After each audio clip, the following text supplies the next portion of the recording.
Sofa, dining table যেকোনো furniture cover দিয়ে ঢেকে রাখা আমার একদমই পছন্দ না। আমি দিনে ১০০ বার সোফা এবং ডাইনিং টেবিল পরিষ্কার করতে রাজি আছি, তারপরেও কভার দিতে রাজি না। কিন্তু তারপরেও সোফার কভার অর্ডার দিতে হলো। আসসালামু আলাইকুম, কেমন আছেন সবাই? লিজেন্ডারি লাইফ অফ নিপা ব্লগে আপনাদের সবাইকে স্বাগতম। সকাল সকাল খুবই ঝটপট নাস্তা রেডি করছি। আমার বেশিরভাগ দিন ব্রেকফাস্টে এই ঝটপট নাস্তা থাকে। আমি একপাশে চুলায় দুধ চাল করে নিয়েছি আর ডিম পোচ করে নিয়েছি আমার জন্য। বাকিরা সবাই ঘুমাচ্ছে, ওরা যখন উঠবে তখন ডিম পোচ করে দেব। সকালবেলা আমি সবসময় দুধ চাল করে নেই, সাথে ডিম সিদ্ধ করি অথবা ডিম পোচ করি। ঘরে যেদিন যা ফল থাকে সব কেটে নেই আর সাথে ব্রেড থাকে, যার যেভাবে খেতে ইচ্ছে করে সেভাবেই খায়। সকালবেলা যেহেতু হালকা এবং হেলদি টাইপের খাবার খাওয়া ভালো, সেজন্য বেশিরভাগ সময় আমি এই টাইপের খাবারগুলোই খাই। আমি সকালবেলা রুটি পরোটা খুবই কম করি, তবে রাতের খাবারে বেশিরভাগ সময় রুটি খাওয়া হয়। আমি কোথায় যেন একটা শুনেছিলাম, তবে মনে করতে পারছি না। কথাটা এমন, কেউ যদি বেশি স্মার্ট হতে চায় সেজন্য ভাত না খেয়ে রুটি খায়। কথাটা কতটুকু সত্য তা জানি না, তবে কথাটা শুনতেই আমি ভেবে দেখলাম ইন্ডিয়ান যারা আছে তারা কিন্তু খুবই ট্যালেন্ট এবং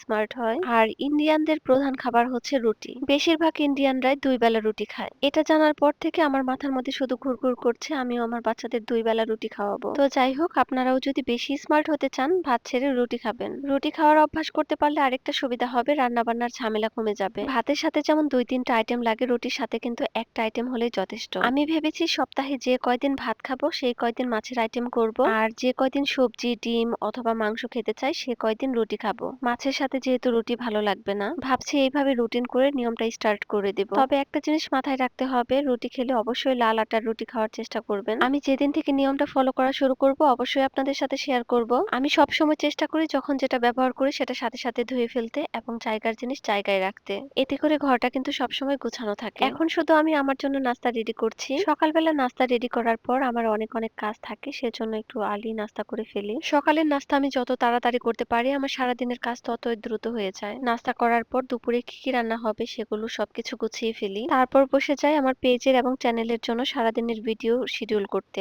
তারপর কিছুক্ষণ বসে বসে আমার আপুদের সুন্দর সুন্দর কমেন্টের অ্যান্সার দিই। কিছু কিছু আপুদের কমেন্ট আমার এত ভালো লাগে, সেই কমেন্ট থেকে আমি অনেক অনুপ্রেরণা পাই। আপনাদের সাথে এখন খুব কষ্টের একটা কথা শেয়ার করি, সেটা হচ্ছে ডাইনিং টেবিল, সোফা, যে কোনো ফার্নিচারে কভার পরানো আমি একদমই পছন্দ করি না। আমি দিনে ১০০ বার ডাইনিং টেবিল, সোফা পরিষ্কার করতে রাজি আছি, তারপরও কভার দিব না, এরকমই মন মানসিকতার ছিলাম। কিন্তু আমার বাচ্চাদের জন্য এই সিদ্ধান্ত ধরে রাখতে পারলাম না। সোফা পরিষ্কার করার এনার্জি আমার ১০০ বার থাকলেও বাচ্চাদের সোফা নোংরা করার এনার্জি ৫০০ বার আছে। সেজন্য ডিসিশন নিয়েই ফেললাম সোফা কভার লাগাবো। অনেকদিন ধরেই এই সোফা কভার গুলো বিভিন্ন পেজে দেখছিলাম। আমার একদমই ধারণা ছিল না সোফার মধ্যে কভার লাগালে কেমন লাগবে। আমি চেয়েছিলাম সোফার ফিক্সড কভারটাই চেঞ্জ করে ফেলতে। আমি সব কালার ধরে ধরে দেখছিলাম কোনটাতে কেমন লাগে, কিন্তু কালার সিলেক্ট করতে আমার খুবই কষ্ট হচ্ছিল। আমি বুঝতে পারছিলাম না কোন কালারটাতে বেশি ভালো লাগবে। এরপর আমার হাজবেন্ড একটা কালার সিলেক্ট করে দেয়, সেটাই ফাইনাল করে ফেলি। আমি কোন কালার সোফা কভার নিয়েছি দেখি আমার আপুরা গেস করতে পারে কিনা। গেস করে কমেন্ট করবেন, দেখি কারটা হয়। সোফার কভারের ফিটিংস যেন ভালো হয় সেজন্য ওনারা বাসায় এসে সোফা মেপে নিলেন। কভার পরানোর পর সোফাগুলো কেমন লাগছে অবশ্যই আপনাদের সাথে শেয়ার করব।